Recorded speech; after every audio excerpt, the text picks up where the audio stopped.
If you had $170 or less to spend on a microphone for your content creation, what would you choose between the King B2, the NT1 Signature Series, or the Lewitt LCT 240 Pro? At the time of this recording, the Neat King B retails for $169.99 US dollars. The Rode NT1 Signature Series retails for $159 US dollars. And the Lewitt LCT 240 Pro retails for $119 US. However, in my personal experience, when I wanted the shock mount, I had to spend an extra $39. And when I wanted the magnetic pop filter that mounts onto the shock mount, that was another $25, which ultimately brings you up close to $160. Now, I've heard from other people that they found better package deals. However, when I purchased it, it was not packaged in that manner. This is the Neat King B2.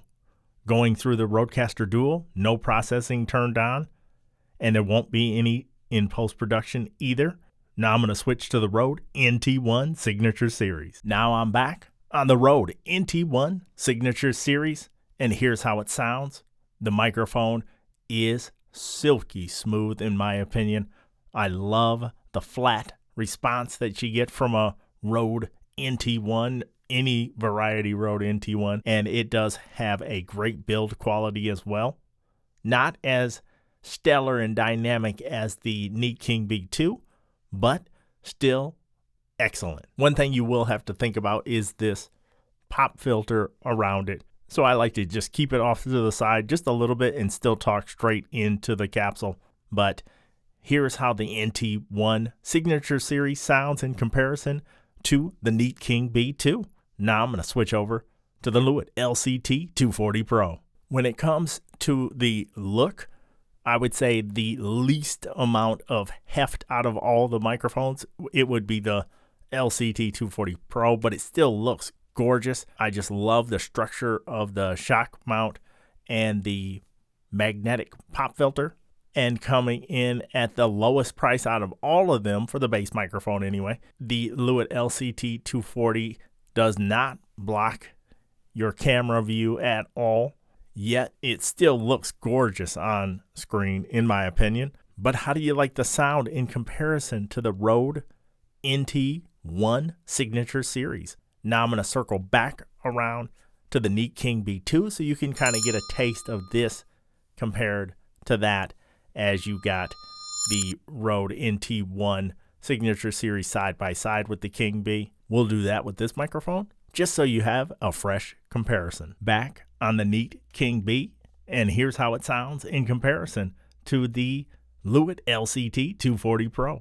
How do you like the sound in comparison? They do have distinctly different sounds, but which one do you lean towards? Definitely chime in the comments down below. Now, there's a couple other things I want to talk about when comparing these three microphones. One, it would be the pop filter for each of them. This is the honeycomb pop filter for the King B2, but I noticed in some of my videos that plosives will still get around this pop filter and into the audio recording, so that's something to keep in mind. I also noticed that with the magnetic pop filter on the Lewitt, that it was having the same issue because there's just not that much space in between the capsule and the pop filter.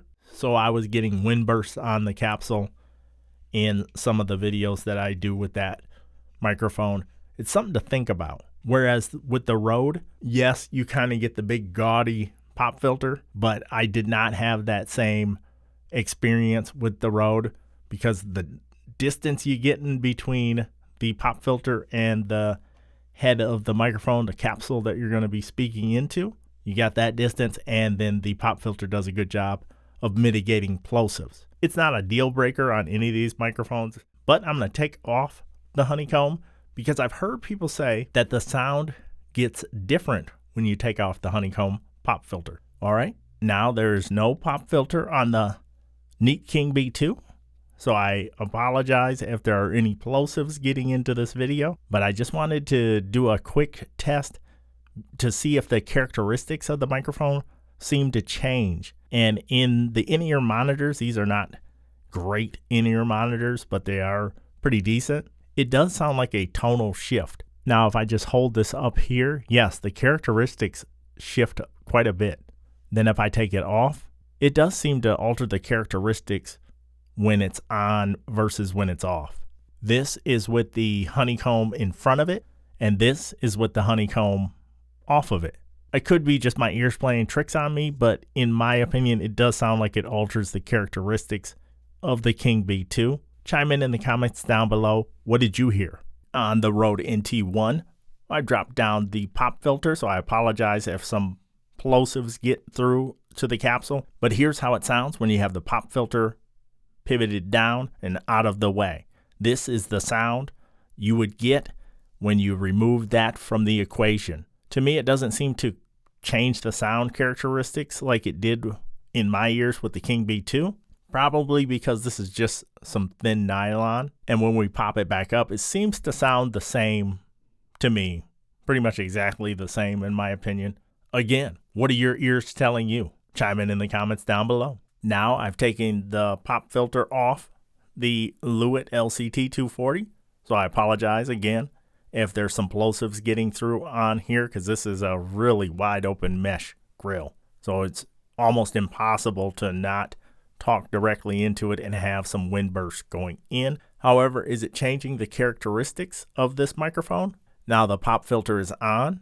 Do you notice anything different with the pop filter on? Now the pop filter is off. Here's how it sounds in comparison to when it's on. And it's got the cool magnetic attachment, so when you slide it on, it clicks into place. Now it's back on, and here's how it sounds. Another thing you have to keep in mind is the self noise of each of the microphones. The Lewitt LCT 240 has a self noise of 19 dB weighted, while the King B2 has a self noise of 6 dB weighted, which is phenomenal. But even more phenomenal is the Rode NT1 Signature Series with 4 dB weighted self noise. That's outstanding at any price. So I'm going to keep the microphone open, gain matched, and I will do the Lewitt LCT 240 Pro first, the King B2 second, and the NT1 last. You should hear it loudest and then tail off a little more. That's how it should go for that test, but we'll see. And I'll boost it in post just so we can hear the results clearly.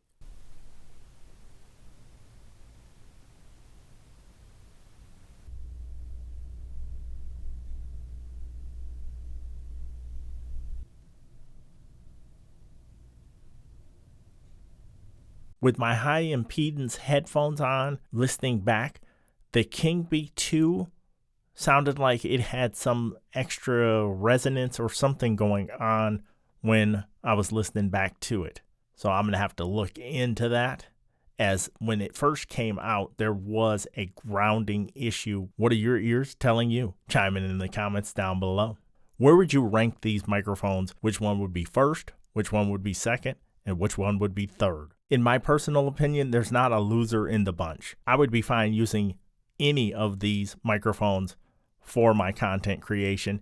If that was all I had, I'd be absolutely okay with the King B2, the Lewitt LCT 240, and the Rode NT1 Signature Series. I do feel like they have their own different sound to them. I've always felt like the King B2 has had some sort of processed sound to it, even though it's unprocessed through the channel. I feel like the Rode NT1 Signature Series is just flat, silky smooth.